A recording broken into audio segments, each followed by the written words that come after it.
Hi everyone, I'm Shamsie, a product manager on the Android developer team focused on large screen tablet and foldable app experiences.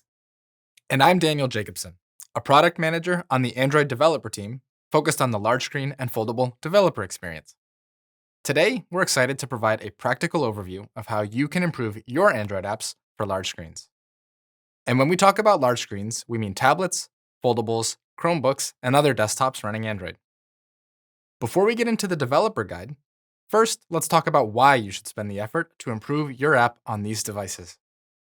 There are more than 280 million active large screen and foldable devices running Android today. Next, developers who have improved their apps for these devices have seen significant improvements to their core business metrics. Whether it is more active users, longer sessions, higher app ratings, or increased engagement, making your app stand out on large screens presents a huge business opportunity. For example, Concepts, a digital illustration app that helps creative thinkers bring their visions to life, has observed users spending 70% more time in the app on large screens than on traditional smartphones. Additionally, Play Store technical quality ratings will impact what users see in the Play Store on large screens. The better your app is for these devices, the more likely it is to be visible in Play Store on these devices. Don't forget to update your product listing to show off how great your app is on tablets and foldables with device-specific screenshots and assets. To learn more about Play and app quality, check out the I/O talk on Play Store quality. Here at Google, we're also doing work for large screens. We've improved many of our own apps for large screens and foldables to take advantage of this opportunity. To date, we've updated over 50 apps. If you're looking for inspiration to improve your own app, just look to your favorite Google apps to get ideas. And if you need even more reasons to make your app great on large screens, now is a great time to update your apps to be ready for the launch of the Pixel Tablet and Pixel Fold. With the upcoming release of our new devices, now is a great time for you to consider improving your app for large screens. Users expect the app experience on large screens to be great out of the box in a few key areas. Let's take a look at some of these user needs and what they mean for developing apps that work well on large screens. Users are more likely to use large screen devices in different orientations, folded and unfolded states, multi-window modes, and in freeform windowing. They expect apps to work seamlessly throughout these changes. But this also means apps should expect to handle more runtime configuration changes than they're typically used to for traditional mobile phones. Ensuring your app maintains state throughout configuration changes and handles continuity is key to a great user experience. Users are also expecting their apps to take advantage of the larger real estate available on large screen form factors. Ideally, they'd like experiences that are different from what they can get on a traditional mobile phone. This is especially relevant for novel form factors like foldables. This could mean adopting large screen specific layouts and designing for hero experiences. Things like multiple pane layouts, multi-window mode, and tabletop features for foldables can make your app go a long way. And finally, with so much form factor variety, from foldables to tablets to Chromebooks, users expect their apps to work in ways that naturally fit the device and their preferences. For example, on tablets and many Chromebooks, users want to use apps with a stylus, keyboard, and trackpad instead of just with touch. And on foldables, there are opportunities to explore novel camera experiences using both the outer and inner screens at the same time. Building with these great user experiences in mind will help your app shine. But if you don't know where to start, don't worry, we've got you. In Android 13, we've baked in platform support to make your app functional on large screens. Since Android 12L, if your app is fixed orientation or not resizable, we will letterbox the app to preserve continuity. This allows your app to work in all device orientations and in multi-window mode, which are core use cases for large screens. We have also introduced new UI affordances for users to customize an app's experience. For example, if users double tap in letterbox areas, they can reposition letterbox apps across the screen, depending on their preference. And we've ensured there's proper handling of camera orientations, regardless of where the camera is physically mounted on a device. You'll want to test on the latest Android builds to make sure these features work well for your app. We know game development poses some unique challenges. To address this, we have revamped guidance for building games on large screens. Check out the dedicated I/O talk for games to learn more. These workarounds are designed to make your app functional. They will not guarantee the best user experience. In fact, users are often disappointed by the app experience when running in these platform compat modes. To ensure your app has a great user experience, you should optimize for large screens. This can be as easy as not restricting yourself to a fixed orientation and making your app resizable. If you're unsure of where to get started with improving your existing app on large screens, check out our large screen quality guidelines. These apply to all large screen devices, Android and Chrome OS alike. With our app quality guidelines, you'll learn how to incrementally improve your app to be large screen ready, meaning it doesn't run in compatibility mode, large screen optimized, meaning your app is designed for large screens, and finally, large screen differentiated, meaning your app offers experiences unique to large screens. All right, now let's get into the details for how you can delight users of your app on large screens. We'll break this into 3 categories: layout and UX, continuity and multitasking, and input. Let's start with layout and UX. Since layout is such a broad topic, I'm going to first share the resources that will help you succeed after this talk, and then I'll give you a set of practical tips to address and fix the most common issues we see apps face on large screens. At Android Developer Summit, we launched our Large Screens Layout Gallery based on app verticals to help you see how apps like your own can take advantage of more screen real estate. We built this so UX designers, product managers, and developers alike can take inspiration from our large screen UX research for how to increase user satisfaction with your app. And we're excited to announce that we've just added 2 new verticals to the gallery: creativity and games. After browsing the gallery and getting a feel for how you might improve your app on large screens, I'd recommend you head over to the Material Design website and check out their recently updated guidance. Their guides provide more depth and opinion on how to apply layouts to large screens, including how many panes of content and which navigation elements you should use at each window size class breakpoint. More on that in just a moment. To learn more about Material Design large screen guidance and what's in store for the future, check out the I/O session Material U for large screens. Last but not least is developer guidance. Once you know what to build, how do you actually build it, starting from your existing phone app? With so many ways to build UI and layout in Android, it can be difficult for you to figure out the best incremental path towards a better large screen layout. Don't worry, we have developer guidance and open source samples for each of the Material recommended canonical layouts built with a variety of Android layout APIs. You can use this developer documentation and associated samples as a launchpad for you to update your own apps with large screen optimized layouts. And with the upcoming release of Jetpack Window Manager 1.1, activity embedding APIs are no longer experimental. To learn more about activity embedding, check out the Activity Embedding I/O talk. Now that you have the resources to improve the user experience of your app, let's get into the most common issues we see in apps on large screens. By far, the most common issue we see is when apps restrict display support. What I mean is that apps either specify one supported orientation, the app is marked as unresizable, or apps restrict supported aspect ratios. This prevents users from getting the most out of their full screen and from using devices in their preferred way. We recommend not doing this. Android apps run on a variety of devices, including desktop form factors like Chrome OS, where the app window is freely resizable, or in freeform window modes like Samsung DeX. We've gotten a lot of feedback from users reporting bugs on apps for being letterboxed or showing phone-like layouts, even though the app does support an improved landscape layout.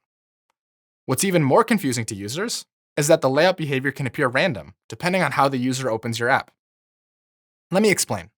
A common issue we hear from users is when they first open an app on a foldable outer display, it shows the phone-optimized portrait layout. When they unfold the device, they see a portrait-restricted app running in letterbox mode, but when the user cold starts the same app on the inner display, they see a different layout running in the full-screen landscape. This most often occurs when implementing logic to determine if the device is a phone or not, and restricting orientation based on the type of device. What can happen is a portrait-restricted activity on the outer display may continue to be letterboxed on the inner display, even if the app would otherwise support a full-screen layout. We recommend your app not specify any orientation restrictions to avoid these issues altogether. But if you must specify portrait layout restrictions at runtime on phone-like displays due to usability issues, make sure you test how your app transitions from a small display size to a larger one, and vice versa. The good news with these issues is that developers often find them quick and easy to fix. After fixing these issues, your app should run in full screen on all displays with no functional or usability issues. Now your app UI and layout has achieved large screen ready, which, as a reminder, is what we call Tier 3, the most basic tier of large screen support. Now, accomplishing Tier 3, or large screen ready, is better than running in compat mode, but you aren't going to delight users by just making sure your phone app can run in full screen. To meet heightened user expectations on these devices, we recommend you adhere to adaptive and responsive development best practices. That means providing different layouts for different app display conditions. When you do this, you'll achieve large screen Tier 2, or large screen optimized, for your layout. To make this easier for you, we've developed an opinionated set of layout breakpoints that you can respond to, which represent various app display sizes, window size classes. We also have library support for window size classes for both Compose and Views developers. The main difference with the Compose version is that it provides an observable size class state. So when the size class changes, it will initiate a recomposition event automatically. Last but not least is a Tier 1 or large screen optimized layout, something that truly differentiates your app from the rest. Foldable users love when apps react to foldable postures like tabletop. If there's any use case for your app to be used while the device is sitting on a table or desk, such as remote conferencing like Google Meet, or media consumption like YouTube, consider giving your foldable users a custom layout for this common device posture. Given the variety of large screen form factors available now, users are expecting greater flexibility in how they use apps across different devices and configurations. As we mentioned earlier, if your app does not support continuity today, we can letterbox you to make sure the user doesn't lose state. But users are expecting state persistence across a whole suite of large screens, which requires other considerations. When we talk about state persistence, we mean making sure your app is responsive across different physical configurations. This often involves some change in display size. For tablets, this means supporting different orientations and multi-window mode. For foldables, this also includes supporting changing from folded to unfolded states. And for Chromebooks, this includes handling freeform windows and window resizing. So let's talk about how you can achieve continuity for users on your app.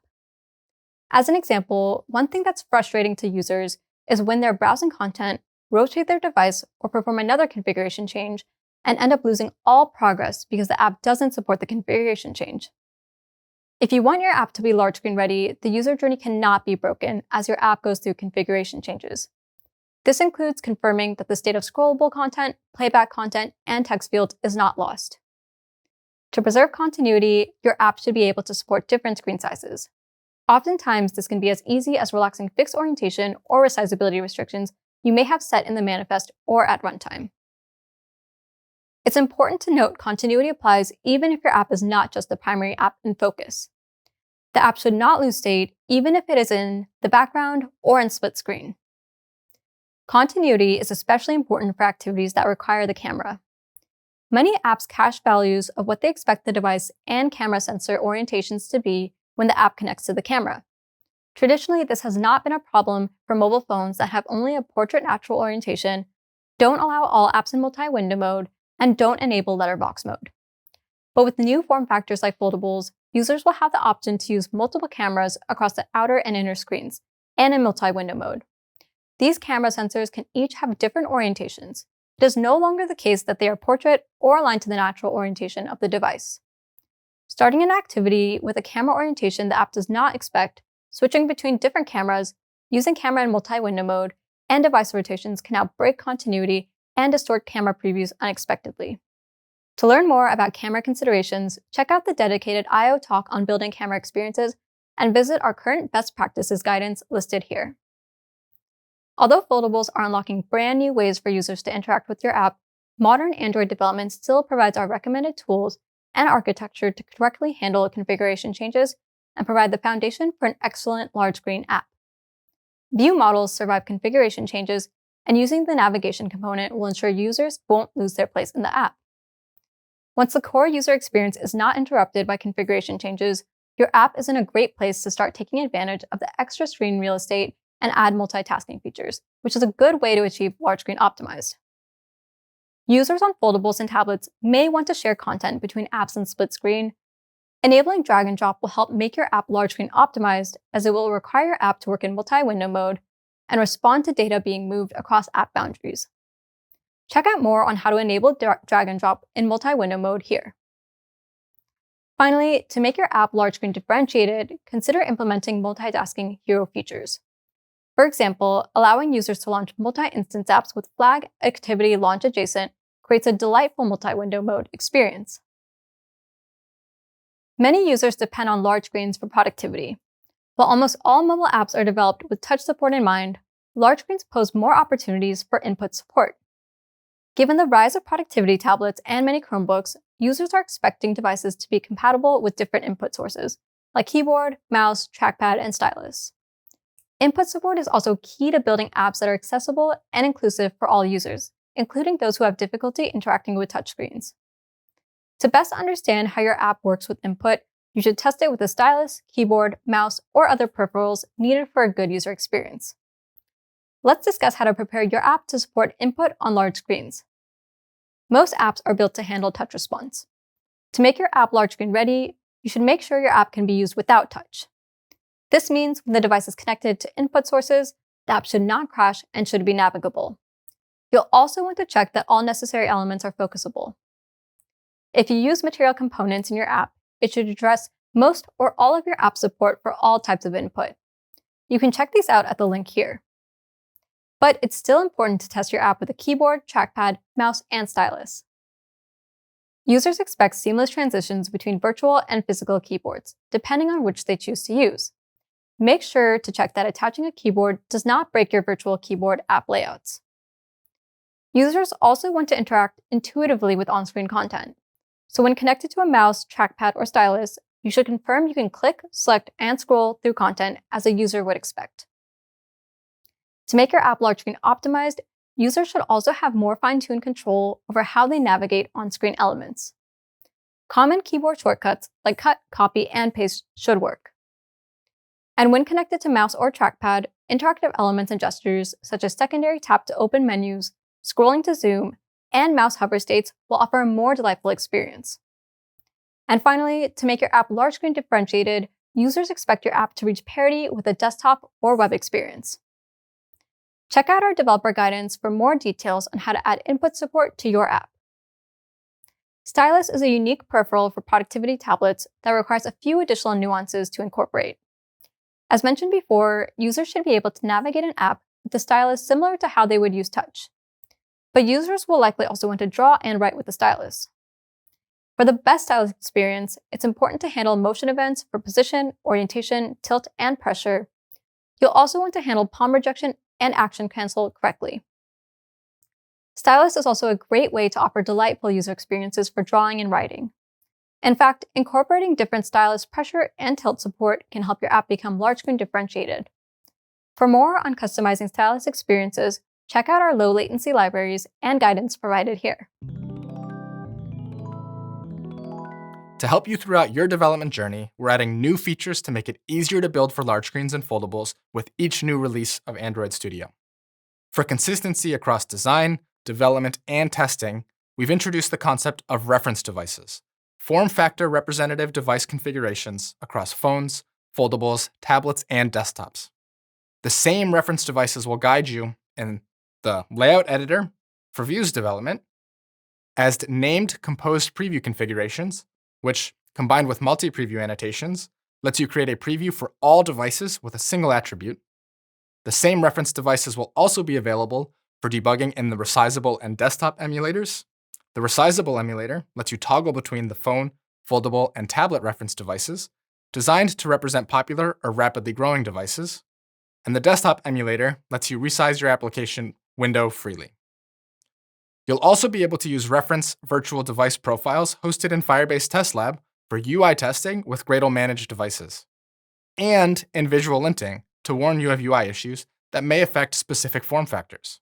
Available now for views, and with new rules added in Android Studio Electric Eel, we're also working on bringing visual linting to Compose in an upcoming Android Studio release. To learn more about all the new Android Studio features, tune into the Android Studio I/O Talk. And to learn more about testing and automation, check out these I/O Talks on testing. I also recommend regularly trying the Android Studio preview releases and keeping them up to date. We're constantly adding new features to make you more productive And soon, you'll be able to test your app on the Pixel Fold and Pixel Tablet emulators. By using reference devices throughout development, you'll ensure that your app UI works well across a variety of possible display environments. As the device ecosystem continues to evolve, we'll update the reference device specs to be representative of the most current Android devices. Google is all in on the future of tablets and foldables, and we're so excited to see how your apps take full advantage of the unique capabilities these devices provide. To continue helping you on your development journey, we've compiled a list of useful resources across everything we've discussed today. We hope you've enjoyed learning how to make your app look great on large screens and foldables. To learn more about what else we're working on in Android 14, check out the What's New in Android talk. I hope you have a great Google I/O 2023. Thanks for tuning in.